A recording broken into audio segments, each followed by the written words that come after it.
Bonjour et bienvenue dans ce deuxième module sur la reconnaissance faciale et ses usages. Aujourd'hui, nous allons nous intéresser aux différentes représentations dans les arts et la culture de cette technologie, ainsi que son usage de manière artistique. Le principal lieu culturel où l'on rencontre la technologie de la reconnaissance faciale est celle des séries télévisées policières.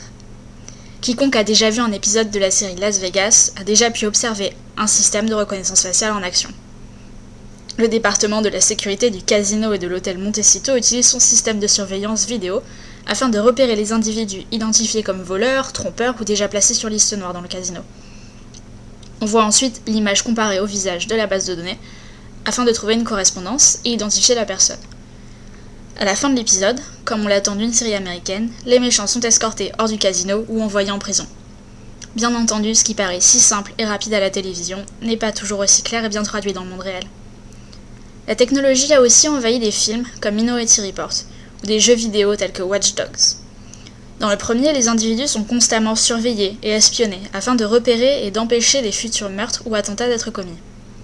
Dans le second, le protagoniste n'a qu'à regarder les piétons dans la rue ou les gens qu'il croise au quotidien pour avoir accès, sans médiation autre que son téléphone, de connaître son nom, son âge, ses revenus, son métier, ses activités, etc.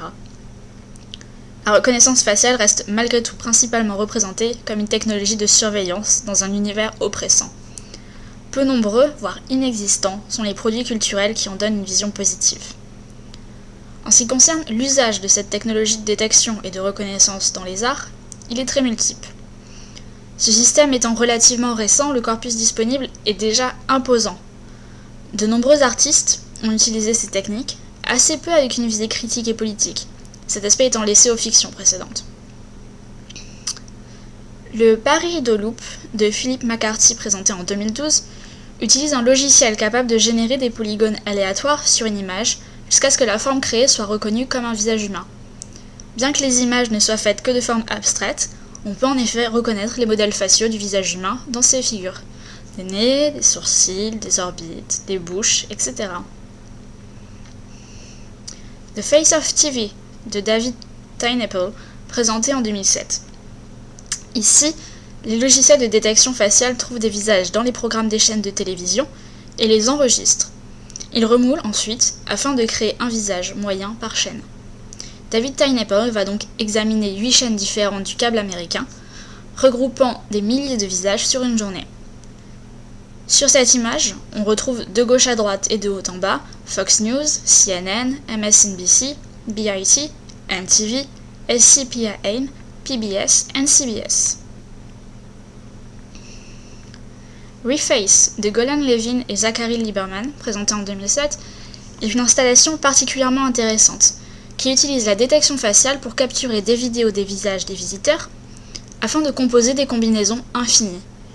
Reface aligne et segmente automatiquement les visages des participants afin que les visiteurs puissent se déplacer de façon libre autour de l'installation sans s'inquiéter de ses détails vis-à-vis de la caméra. Les clips vidéo enregistrés sont édités par les clignements d'œil des participants. Cligner des yeux permet ainsi de déclencher les fonctions de l'installation, comme le passage à l'ensemble de visages suivants. Le côté unique de cette installation est d'être créé symboliquement et réellement par sa propre histoire. Son contenu est changé à chaque nouvelle visite, grâce à l'implantation de nouveaux visages dans la base de données. Reface rend donc possible une nouvelle forme de jeu inventif autour de l'apparence et de l'identité. Le portrait final permet de flouter et mélanger les traits du visage, ainsi que les personnalités, grâce aux expressions des visages, afin de créer un portrait de groupe générique. Les usages sont donc assez variés et ludiques, malgré des représentations fictionnelles souvent dramatisées, où l'ombre inquiétante du Big Brother d'Orwell n'est jamais bien loin. La semaine prochaine, nous nous intéresserons aux usages de la reconnaissance faciale, mais par les institutions et les États, et non plus dans les arts.